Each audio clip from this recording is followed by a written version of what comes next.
Hello student, welcome to our YouTube channel chem story. Solid state की series का थोड़ा सा टाइम लग चुका है वीडियो अपलोड होने में, उससे आप लोग टेंशन मत लीजिए। आपके कंटिन्यूस लेक्चर अपलोड किए जाएंगे, ठीक है। तो ये आपका आज का जो होगा, आज का पार्ट नंबर 4 होगा सॉलिड स्टेट चैप्टर के अंडर, ठीक है। इसमें हम क्या क्या चीज़ें पढ़ने वाले, सबसे पहले कुछ जनरल चीज़ें या बहुत ऐसी चीज़ें मतलब जो बहुत ही इंपॉर्टेंट पॉइंट्स हैं, ठीक है। तो यहाँ पर हम ये लिखने वाले हैं, टाइप ऑफ लैटिस पॉइंट, ठीक है। लैटिस पॉइंट यानी कि लैटिस पॉइंट किस टाइप का हो, और type of lattice point, contribution, और इन लैटिस पॉइंट का क्या कंट्रीब्यूशन होता है एक यूनिट सेल की, कंट्रीब्यूशन टू 1 यूनिट सेल, ठीक है। तो किस किस टाइप की लैटिस पॉइंट यहाँ पर देखने को, लैटिस पॉइंट का मतलब क्या, हम लोग ये बता चुके थे। लैटिस पॉइंट यूनिट सेल के जो भी पॉइंट्स होते हैं, ठीक है, और वो पॉइंट्स को हम लोग पार्टिकल्स भी मानते हैं, ठीक है। समझ में आ रहा है इतनी चीज। तो लैटिस पॉइंट आपके कॉर्नर पर भी हो सकते हैं। अगर लैटिस पॉइंट मान लो कॉर्नर पर है, तो उस कॉर्नर वाले लैटिस पॉइंट का एक यूनिट सेल में कितना कंट्रीब्यूशन होता है, वो होता है कितना, 1/8 पार्ट ऑफ पार्टिकल, ठीक है। यानी पार्टिकल का 1/8 पार्ट माना जाता है एक यूनिट सेल के लिए, अगर वो पार्टिकल जो किस पोजीशन पर प्रेजेंट है, कॉर्नर पोजीशन पर। सेकंड पॉइंट इसका है फेस सेंटर्ड, ठीक, फेस सेंटर्ड। अगर उस पार्टिकल को हम किसी फेस के सेंटर पर प्लेस कर देते हैं, तब एक यूनिट सेल में उस पार्टिकल का कितना पार्ट इन्वॉल्व होता है, ठीक है। तो वो होता है 1/2 पार्ट ऑफ द पार्टिकल, ठीक। अगर उस पार्टिकल की पोजीशन बॉडी सेंटर पर है, बॉडी सेंटर का मतलब क्या है, किसी यूनिट सेल की जस्ट बीचों बीच में है, तो वो पार्टिकल जो है पूरा का पूरा ही कंसीडर किया जाता है 1 पार्टिकल, ठीक है। पूरा कंप्लीट पार्ट होता है 1, ऐसा लिख सकते हैं 1 पार्टिकल, ठीक है। फोर्थ पॉइंट क्या है, फोर्थ पॉइंट है एज सेंटर्ड। एज सेंटर्ड का मतलब अगर पार्टिकल जो है वो प्रेजेंट है यूनिट सेल की एजेस पर, साइड्स पर, ठीक है। एज सेंटर का मतलब साइड के जस्ट बीचों बीच, तो कितना पार्ट कंट्रीब्यूट करेगा, वो कंट्रीब्यूट करता है 1/4 पार्ट ऑफ पार्टिकल, ठीक है। ये बात हम कर रहे हैं अगर हम एक यूनिट सेल को कंसीडर करते हैं, ठीक है। क्योंकि हम ये चीज जानते हैं कि यूनिट सेल जो है, यूनिट सेल को अलग अलग डायरेक्शन में रिपीट करने पर ही एक हमारी क्रिस्टल लैटिस क्या होती है, डिजाइन होती है। क्रिस्टल लैटिस तैयार जो हो रही है वो यूनिट सेल को अलग अलग डिफरेंट डायरेक्शन में प्रोड्यूस करने पर होती है। तुम यहाँ पर वही जानना चाह रहे थे कि जो पार्टिकल जो भी लैटिस पॉइंट में आ रही हैं, उन पार्टिकल्स का किसी भी यूनिट सेल में कितना कंट्रीब्यूशन होता है, अगर उस पार्टिकल को हम लोग अलग अलग 4 केसेस में देखें तो, ठीक है। ये रटने वाली चीजें नहीं है, आप लोग समझ भी सकते हैं इस चीज को। मैं थोड़ा सा यहाँ पर विजुअलाइज करने की कोशिश करूंगा, हालांकि पूरा तो नहीं सही बन सकता है क्योंकि ये 3D डायग्राम्स होते हैं, ठीक है। एक ओवरव्यू ले सकते हैं। देखो मैं थोड़ा सा यहाँ पर बताने की कोशिश करूंगा।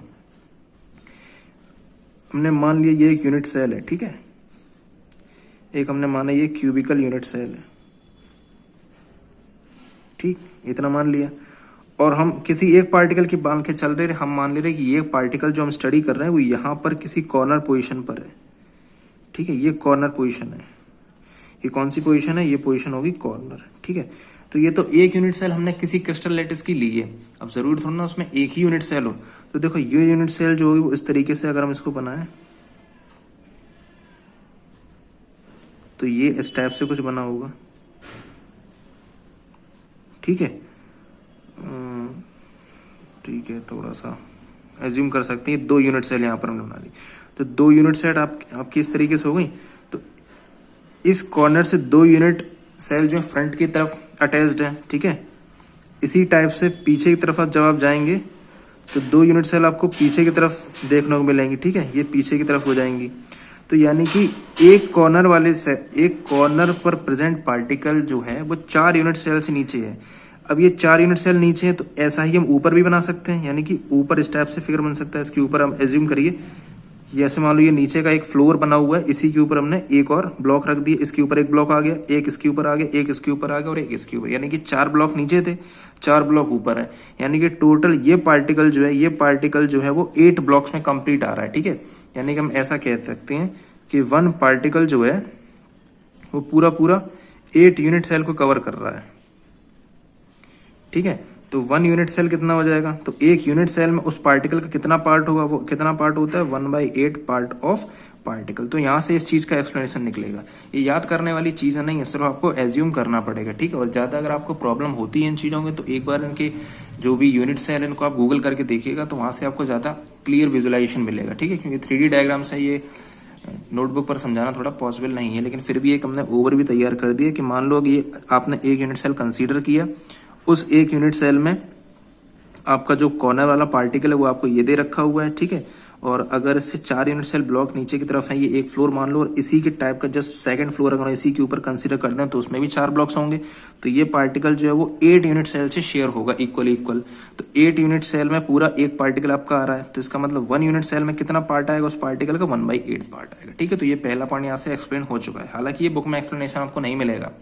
ठीक है, फिर भी आप यहाँ से इस चीज को समझ सकते हैं। ठीक, अब आती है बात फेस सेंटर्ड की। अब फेस सेंटर्ड हम कैसे पता लगाएंगे, देखो फेस सेंटर्ड क्या होता है, ये हो गया फेस, ये हमने मान लो एक यूनिट सेल बना लिया इस तरीके से, ये हमारा हो गया यूनिट सेल। ठीक है, यूनिट सेल के फेस पर प्रेजेंट है। फेस का मतलब क्या है, ये जो फेस है ना ये प्रेजेंट है। अब मान लो इसी टाइप का एक और ब्लॉक बना हुआ है।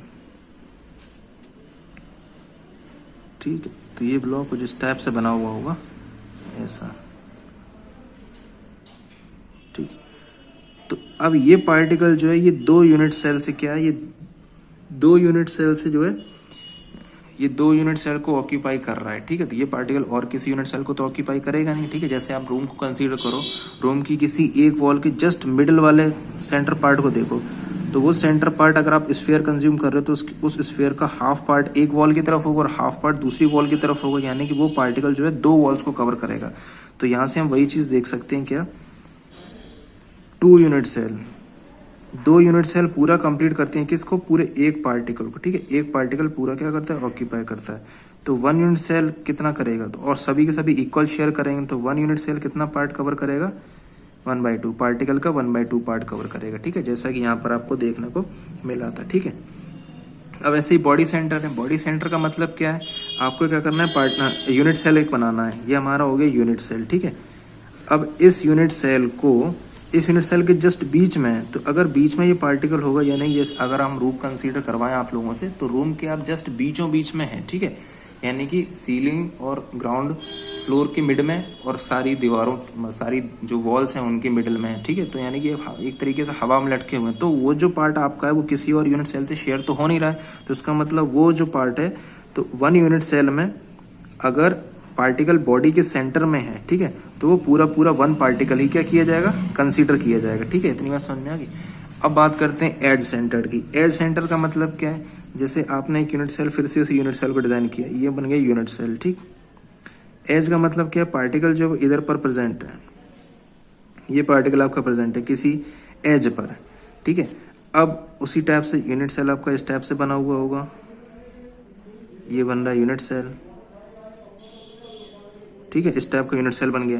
तो ये एज जो है, ये एज 2 यूनिट सेल इधर है, और अगर आप इसी के ऊपर एक फ्लोर और इस टाइप का डिजाइन करते हैं, ऐसा कुछ इस टाइप से आगे की तरफ, और एक इधर बना दें, ठीक है, ये वाला, तो ये जो एज का जो पार्ट है, ये 4 यूनिट सेल से कवर हो रहा है। ठीक है, 1, 2 एंड 3, 4 दिस एज पार्ट। और ऐसा एक ही एज पे नहीं होगा, सारी एजेस पर होगा। ठीक है, ये तो हम एक पार्ट मान के चल रहे हैं, इस वाली एज पर भी ऐसा ही होगा। ठीक है, आगे आप बनाते चले जाइए, इस किसी भी एज के सेंटर से बात करते हैं। ठीक है, तो ये जो पार्टिकल है ये 4 यूनिट सेल को कवर करता है। ठीक है, यानी कि 4 यूनिट सेल मिलके एक पार्टिकल बना रहे हैं, या एक पार्टिकल जो है 4 यूनिट सेल में बराबर बराबर क्या हुआ है, डिस्ट्रीब्यूट हो चुका है। तो 1 यूनिट सेल पे हम कंट्रीब्यूशन देखेंगे, यानी कि एक यूनिट सेल में उस पार्टिकल का कितना पार्ट आ रहा है उसमें, तो कितना पार्ट आएगा, 1/4 पार्ट ऑफ द पार्टिकल। ठीक है, तो ये सभी के सभी जो पॉइंट्स है आपको किसी बुक में एक्सप्लेनेशन नहीं मिलेगा इस चीज का। ठीक है, तो corner, face centred, body centred, edge centred, इन सभी का ये आपको चीजें डायरेक्ट याद रखनी पड़ेंगी, ठीक है। ये आपको याद करना पड़ेगा और किस तरीके से ये चीज आई वो मैंने यहाँ पर एक्सप्लेन कर दी है। इस टाइप से यहाँ पर सेकंड फ्लोर तैयार हो जाएगा, ठीक है। ये सेकंड फ्लोर जैसा जैसे ही आप बनाओगे यहाँ पर तो कुछ इस टाइप का 3D स्ट्रक्चर बनेगा। तो ये 8 यूनिट सेल से कवर है, इसलिए 1/8 पार्ट कंसीडर किया जाता है। ये 2 यूनिट सेल से कवर्ड है, इसलिए 1/2 पार्ट यहाँ पर आता है। ये इसका तो कोई पार्ट है ही नहीं, क्योंकि ये पूरा का पूरा पार्टिकल उस यूनिट सेल के अंदर आ ही जाता है, तो ये पूरा पार्टिकल हो गया, ठीक है।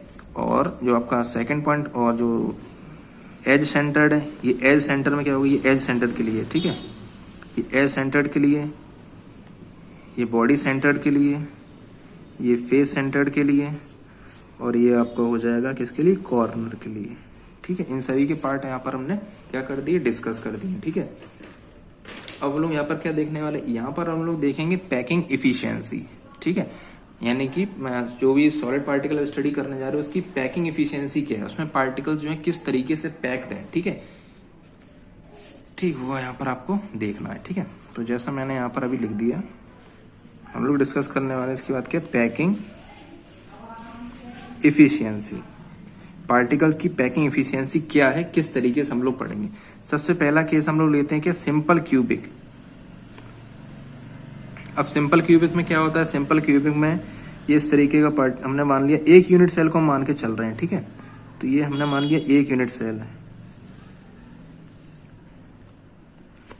सिंपल क्यूबिक का मतलब कि ये क्यूबिक यूनिट सेल आपका यहाँ पर बना हुआ है, और सिंपल का मतलब है कि जो पार्टिकल्स होंगे वो पार्टिकल्स कहाँ पर प्रेजेंट है, वो हमने मान ली कहाँ पर, कॉर्नर्स पर मान ली। जितने भी कॉर्नर इस यूनिट सेल के 8 कॉर्नर्स हैं, तो 8 कॉर्नर्स पर जो है पार्टिकल्स क्या मौजूद है, ठीक है। ये आपका पार्टिकल यहाँ से पता चल गया, ठीक है। ये एज की जो लेंथ है, इस क्यूबिक यूनिट सेल की जो एज लेंथ है, एज की लेंथ हमने मानी क्या, ए है, ठीक है। एज की लेंथ हम ए मानते हैं, ठीक है। नियरेस्ट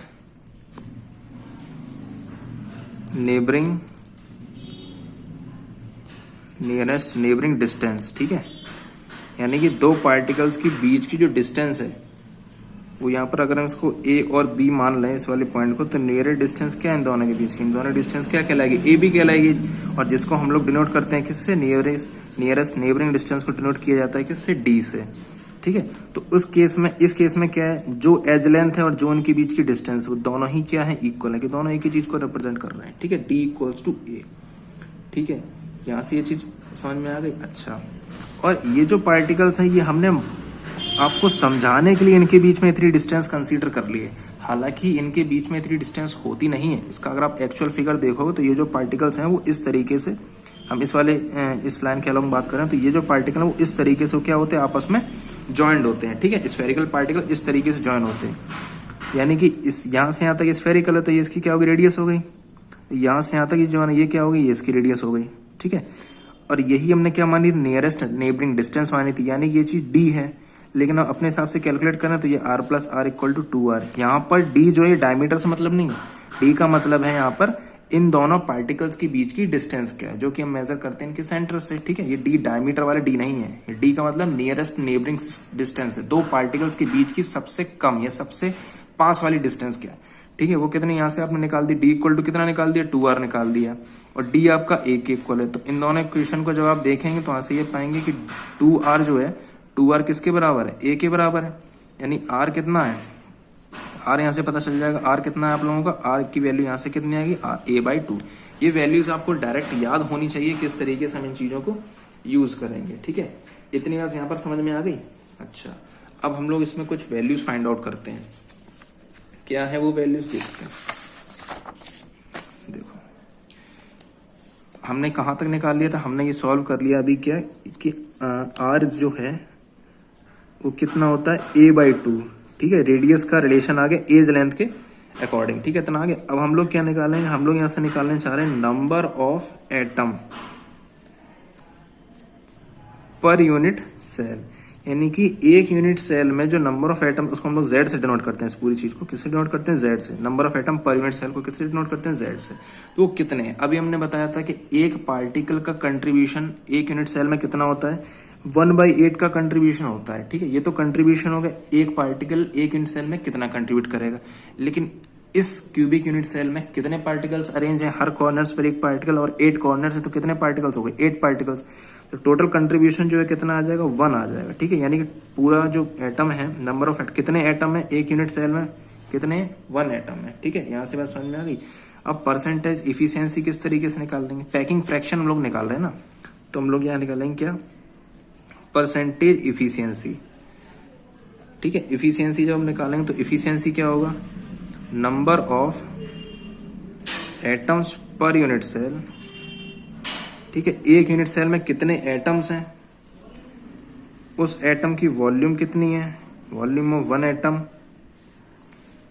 अपॉन टोटल वॉल्यूम क्या है यूनिट सेल की, total volume of unit cell. अब ऐसे ही जो है इस तरीके से निकलेगी, एक एटम की वॉल्यूम क्या है और कितने एटम उसमें प्रेजेंट हैं आपके, ठीक है, और टोटल वॉल्यूम क्या है यूनिट सेल की।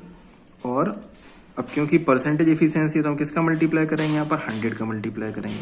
इसको और सिंपली लिखना, ये लैंग्वेज में लिखा हुआ, कैसे आप लिख सकते हैं, बस इतना लिखो, Z नंबर ऑफ एटम क्या रिप्रेजेंट करता है, Z, ठीक है। 1 एटम की वॉल्यूम क्या होगी, एटम जो है स्फेरिकल होगा और स्फेयर की वॉल्यूम क्या होती है, 4/3 pi r cube upon total volume unit cell की। यूनिट सेल हमने कैसा कंसीडर किया है, क्यूब। क्यूब की वॉल्यूम क्या होती है, क्यूब की वॉल्यूम होती है साइड का क्यूब, ठीक है। अब यहाँ पर क्या करना है आपको, सारी वैल्यूज पुट करनी है। Z की वैल्यू कितनी है, Z की वैल्यू है 1, जो कि ऊपर हम लोग देखा था, यहाँ पर लिखा हुआ है Z की वैल्यू कितनी है, 1 है, इंटू 4/3 पाई। अब देखो ये वैल्यूज आपको कैंसिल आउट करनी है, तो आप किस तरीके से भी सॉल्व कर सकते हैं, या तो आप इस रिलेशन को यूज करेंगे, यहाँ पर जो रिलेशन लिखा हुआ R = A/2, ठीक है। तो यहाँ से आप लिखेंगे तो A = कितना आ गया, 2R आ गया। तो आप यहाँ से क्या करो, A को सब्स्टिट्यूट करा दो। A = हमने क्या लिखा है, 2R, तो यहाँ पर आप लिख दो A की जगह क्या लिख दो, 2R, और उसका यहाँ पर क्या हो जाएगा, उसका यहाँ पर हो जाएगा क्यूब। आप इसको जैसे ही ओपन करेंगे 1 × 4/3 इंटू पाई R³, इसका क्यूब जैसे ही ओपन होगा तो 2 का क्यूब कितना हो जाएगा, 8, और ये कितना हो जाएगा, R³ से R³ कैंसिल आउट हो जाएगा, ये कितना आ जाएगा, 1 × 4/3 पाई इंटू ये 8 का मल्टीप्लाई 1/8, ये कितना हो जाएगा, 2, यानी टोटल कितना आ गया, ये आ गया π/6। और सॉरी एक कंडीशन और रह गई, 100 तो लगाना रह ही गया, यहाँ पर 100 भी लगेगा,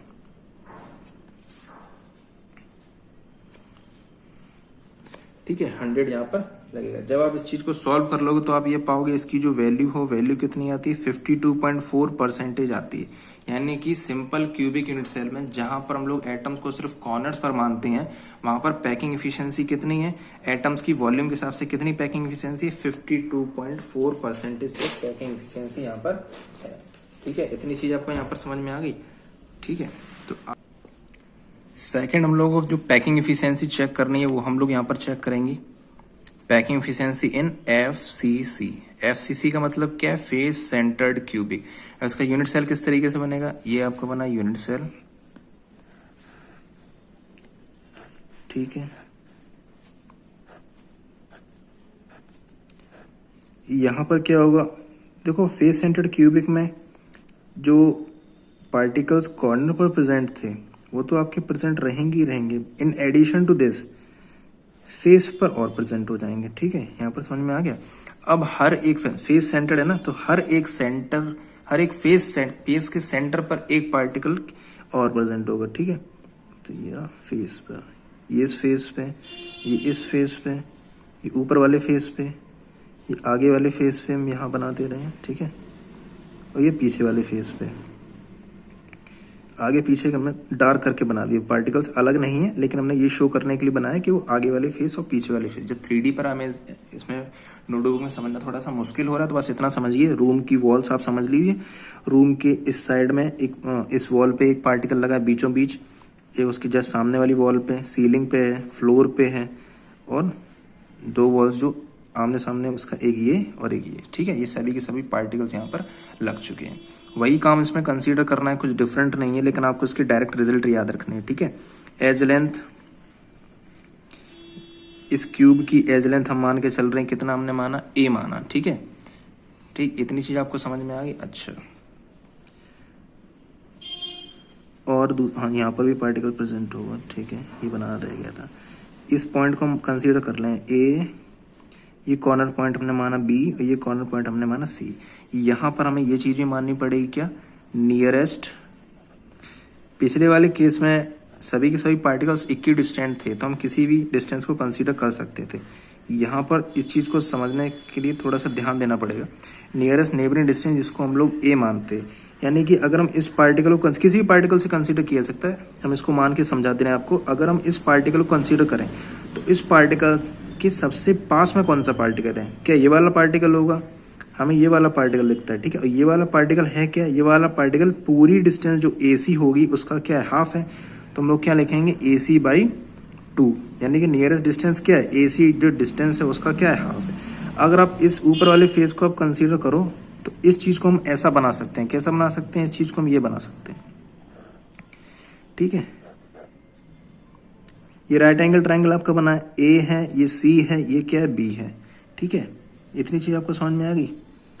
ये जो हम दोबारा से बना ले रहे हैं इस चीज को, ये ए माना, ये बी माना, ये सी माना। हम लोग ये यहाँ पर पार्टिकल रखा हुआ है, यहाँ पर भी है, यहाँ पर भी है, यहाँ पर भी, ये 90 डिग्री। हम लोग ये वाली डिस्टेंस निकालना चाह रहे हैं, उसके लिए हमें क्या पता होना चाहिए, डायगोनल पता होना चाहिए। तो ये राइट एंगल ट्रायंगल है, ये आप लोगों को 10th क्लास में पढ़ा होगा, फिर भी यहाँ पर थोड़ा सा मैं बता देता हूँ। तो इन राइट ट्रायंगल, इस राइट ट्रायंगल में अगर हम देखेंगे, ये वाली साइड ए है, ये वाली साइड ए, हमें ए सी फाइंड आउट करना है। तो A C square equal to क्या होगा यहाँ से, A B square plus B C square, ठीक है। तो A C square equal to क्या हो जाएगा, A square plus A square, A C square क्या हो जाएगा, 2a स्क्वायर। हमें तो ए सी फाइंड आउट करना है, तो ए सी कितना हो जाएगा, √2a स्क्वायर। ए स्क्वायर है तो एक ए बाहर आ जाएगा तो a√2 हो जाएगा, ठीक है। तो नियरेस्ट नेबरिंग डिस्टेंस क्या हो जाएगी, नियरेस्ट नेबरिंग डिस्टेंस हो जाएगी आप लोगों की, जैसे ही आप d इज इक्वल टू आपने क्या माना था, AC/2 माना हुआ था, ठीक है। AC की वैल्यू कितनी निकल आई, a/√2, तो ये वैल्यू अपॉन क्या हो जाएगा, 2, ठीक है। तो ये चीज यहाँ से आपको समझ में आ गई, ठीक है। तो d कितना हो गया, a/√2, ठीक है। इतनी चीज समझ में आ गई। और फिर वही बात जो हमने पहले क्लास में डिस्कस की, पिछले SCC जब पढ़ाया था, सिंपल क्यूबिक यूनिट सेल, उसमें डिस्कस किया था कि जो पार्टिकल्स हैं, ये पार्टिकल्स आपस में एक दूसरे के बिल्कुल आप ये समझो कांटेक्ट में हैं, यानी इसका ये वाला फेस इस वाले इस फेस से कांटेक्ट में, इनके बीच में कुछ डिस्टेंस होती नहीं है। ये डिस्टेंस हम आपको समझाने के लिए मान रहे हैं कि जो पार्टिकल्स आप कैसे हैं, दूर दूर है, हालांकि ये रियलिटी में दूर दूर नहीं होते। मैथमेटिकल समझने के लिए इसको हम लोगों ने क्या किया, सेपरेट आउट कर रखा है, ठीक है। यानी कि अगर ये पार्टिकल्स पास पास हैं तो मान लीजिए 2 पार्टिकल इस तरीके से लगे हुए हैं, ठीक है। तो ये हमने बताया था यहाँ से यहाँ तक r हो गई, यहाँ से यहाँ तक भी क्या हो गई, r हो गई। तो यानी कि 2 डिस्टेंस कितनी हो गई, नियरेस्ट नेबरिंग डिस्टेंस हो गई। यहाँ से आपने d को फाइंड आउट किया है, तो d जब फाइंड आउट हो जाएगा, ठीक है, तो d की वैल्यू कितनी है, 2r आप यहाँ से ले सकते हैं, ठीक है। तो 2r का मतलब है कि d आपका 2r की इक्वल था, तो a√2/2। तो r की वैल्यू कितनी हो जाएगी, r की वैल्यू हो जाएगी a√2/2 × 2, ठीक है। इतनी चीजें क्लियर है। जब इससे आप √2 से कैंसिल करेंगे तो ये जब कैंसिल होगा तो यहाँ √2 आ जाएगा। तो r इक्वल टू कितना हो जाएगा, r इक्वल टू आप लोगों का हो जाएगा r is equal to a/2√2। ये आपके कुछ इंपॉर्टेंट रिजल्ट है, आपको ये चीजें याद रखनी पड़ेगी। पहले वाले केस में जो रेडियस थी वो कितनी थी, a/2, यहाँ पर रेडियस क्या है, a/2√2, ठीक है। इतनी चीजें समझ में आ गई। यहाँ तक समझ आने के बाद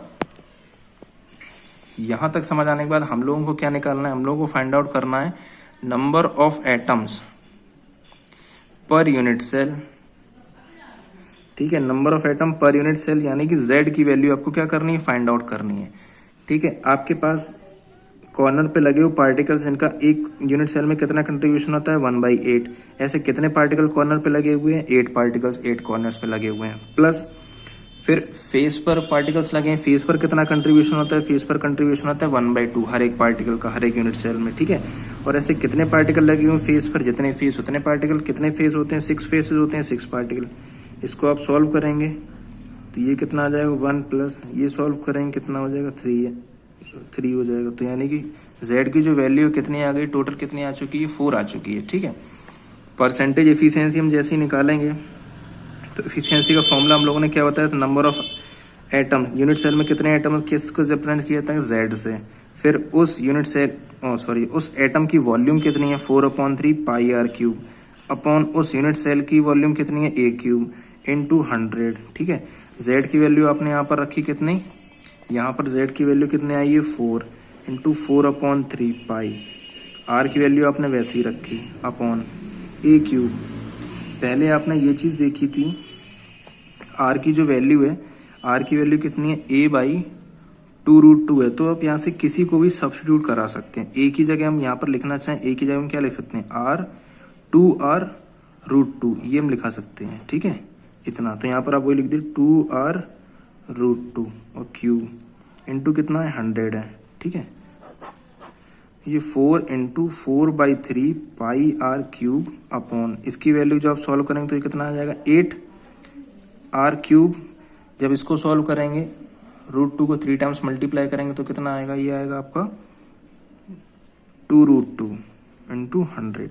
r³ से r³ कैंसिल हो जाएगा। और जब ये आप मैथमेटिकल कैलकुलेशन करेंगे तो मैथमेटिकल कैलकुलेशन करने के बाद आपकी जो वैल्यू आएगी, डायरेक्ट मैं वैल्यू लिख देता हूँ, अप्रॉक्सीमेट जो वैल्यू आती है वो कितनी आती है 74% आती है।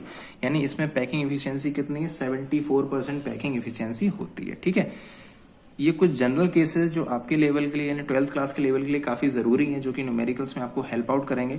बस आपको कुछ चीजों का ध्यान रखना है कि किस तरीके सिंपल क्यूबिक यूनिट सेल में सिर्फ कॉर्नर्स पर एटम प्रेजेंट होते हैं, तो वहां पर नियरेस्ट जो आर की वैल्यू होती है वो कितनी होती है a/2 होती है, ठीक है। इस केस में एफसीसी में आर की वैल्यू कितनी होती है, आर की वैल्यू होती है a/2√2 होती है, ठीक है। यहाँ पर देखो a/2, यहाँ पर a/2 एक्स्ट्रा क्या आ गया √2, तो आप इस तरीके से याद रख सकते हैं। एक और केस है जो यहाँ पर पढ़ना जरूरी है, वो कौन सा केस है, वो केस यहाँ पर जो है वो है बीसीसी। बीसीसी का मतलब है तीसरा केस जो है बॉडी सेंटर्ड क्यूबिक। अब बॉडी सेंटर्ड क्यूबिक क्या, यूनिट सेल किस तरीके से बनेगा, यूनिट सेल बिल्कुल वैसा ही बनेगा, ठीक है। ये आपका बना हुआ क्या यूनिट सेल, अब इसको आप इससे क्या कर दिए ज्वाइन कर दिया, ठीक है। कॉर्नर पर एटम क्या है प्रेजेंट है। अब यहाँ पर क्या लगा है बी का मतलब क्या है बॉडी सेंटर्ड, यानी कि बॉडी सेंटर्ड पर यानी बॉडी के सेंटर पर इस यहाँ पर बॉडी क्या है यूनिट सेल, जो कि किस शेप में क्यूबिक यूनिट सेल है। तो इसके जस्ट मिडल में यहाँ पर एक पार्टिकल है जिसको हमने इस टाइप से ड्रॉ कर दिया, ठीक है। इस तरीके से बना हुआ है, ठीक है। ये चीज आपको समझ में आ गई। अच्छा, समझ में आने के बाद ये सभी की सभी चीजें वही सब डिस्टेंस, यहाँ पर आपको क्या लिखना पड़ेगा, हमने माना क्या एज लेंथ, एज लेंथ हम मान के चल रहे कितनी है a है, ठीक है। एज लेंथ का मतलब दो पार्टिकल्स के बीच की डिस्टेंस a है। अब यहां पर जो है nearest neighbouring distance, nearest neighbouring distance यानी कि d, उसको हम लोग क्या लिखते हैं, उसको देखो किस तरीके से लिखा जाएगा। जो पार्टिकल हमने कंसीडर कर लिया है, ये जो डिस्टेंस है ना इस पार्टिकल की डिस्टेंस आप इससे देखें,